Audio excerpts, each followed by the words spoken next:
دینا دوسرے کا کہہ دینے کی بات نہیں ہے. ایک تو آدمی نکلے اللہ کی طرف سے، لیکن خالی اس لیے نہیں کہ جگہ میں جانا جاننے لگا میرے ساتھ کہہ رہے نہیں. میرے ایک جگہ اٹک گیا، میرا معاملہ اٹک گیا. میں سمجھنے لگ گیا کہ اللہ کی جو مخلوق ہے اس سے بھی کچھ ہوتا ہے. حضور صلی اللہ علیہ وسلم آرام فرمانے کو بیٹھے، حکمت تلوار کے سر پہ کھڑا جگاتا ہے کہ آپ کہاں بات کرتے ہیں، کون بتائے گا. حکمت عطا فرماتے ہیں.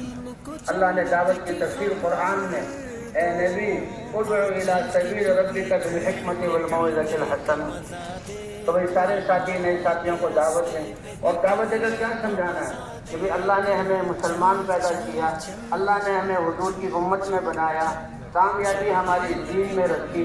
تو حضور کی محنت امت انسان ہونے کے اعتبار سے اللہ کی عبادت ہماری پہلی ذمہ داری، اور حضور کی امت میں ہونے کے اعتبار سے دوسروں کو عبادت پر ڈالنا یہ دوسری ذمہ داری. کس کے لیے جان بھی لگانا پڑے گا، مال بھی.